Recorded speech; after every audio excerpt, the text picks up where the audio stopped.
Froussard. Bienvenue les amis, aujourd'hui le guide du Froussard est en Irlande. Nous allons enquêter sur un drôle de personnage, le léprechaune, une créature du folklore irlandais. L'Irlande est surnommée l'île verte car elle est réputée comme étant la terre aux 40 nuances de vert. Ces pâturages font le bonheur des moutons. On dit souvent qu'il y aurait plus de moutons que d'Irlandais, une véritable industrie de pelotes de laine sur pattes. Pas de panique, je maîtrise. Tout va bien. Bande de chauffards. Ça va aller, je maîtrise. Ah ouais, tu maîtrises. Merci Daphné, en fait je sors d'un stage de pilotage. Oh, oh, oh. Mais qu'est-ce que vous faites sur le dolmen du Poulnabron? N'abîmez pas un dolmen vieux de 6000 ans. Toi qui as l'air de connaître la région, on peut te poser 2-3 questions? Commencez par descendre. Qu'est-ce que vous voulez savoir exactement? Nous menons une enquête pour le guide du Froussard sur le léprechaune, tu connais? Le guide du Froussard, mais je vous adore! Bien sûr que je connais le léprechaune, c'est une sorte de lutin. Quoi? Un lutin? Et il est comment? Il est pas très grand, toujours avec son chaudron rempli de pièces d'or. Il est habillé tout en vert avec un tablier de cordonnier car il adore fabriquer des chaussures. Moi aussi, j'ai une passion pour les chaussures, j'ai hâte de le voir. Oula, sois pas si pressé. Le léprechaune est souvent de mauvais poil. Il aime pas trop les gens en fait. Il est capable de se cacher dans les buissons pour faire de vilaines blagues.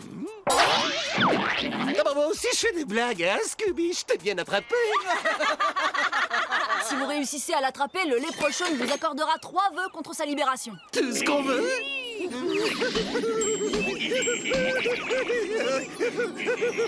Tu saurais pas où il habite? C'est merveilleux, léprechaune. Sa maison se cacherait au pied d'un arc-en-ciel. Oh, regardez là-bas. Au pied de cet arc-en-ciel, il doit y avoir la maison du léprechaune. Et si on l'attrapait?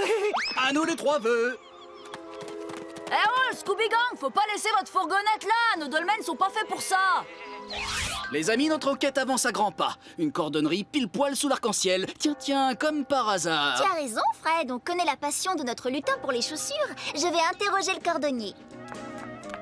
Bonjour. Ah, tout le temps dérangé dans cette boutique. J'enquête sur le léprechaune, vous pourriez me renseigner? Léprechaune? Mais pourquoi moi? Parce que vous êtes cordonnier et que lui aussi le serait, paraît-il.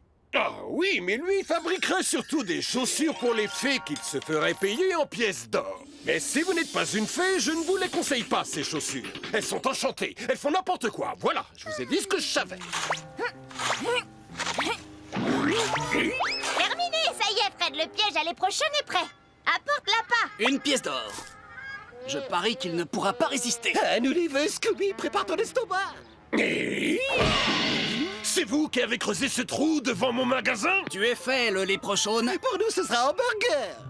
C'est vrai, on a le droit à nos 3 vœux. Mais, je ne suis pas un léprechaune. Bon, 2 vœux alors. Mais puisque je vous dis que je ne suis pas un léprechaune. Un vœu? Nom d'un chaudron, je ne suis pas un léprechaune. C'est qu'une légende irlandaise, un mythe. On va vous laisser, on a tout ce qu'il faut pour rédiger une nouvelle page de notre guide du Froussard. Il n'y a plus qu'à récupérer la Mystery Machine et on fait le tour de l'Irlande. Nom d'un léprechaune, finalement, ils sont faciles à convaincre. Ils sont vraiment sympas, ces Irlandais, vous ne trouvez pas? Bonne visite, les amis. Ah oui, ça donne vraiment envie de mieux les connaître. Et on va en profiter pour trouver un réparateur de dolmen. Ah bah c'est un peu encombrant, mais ça nous fera un joli souvenir. Mais oui.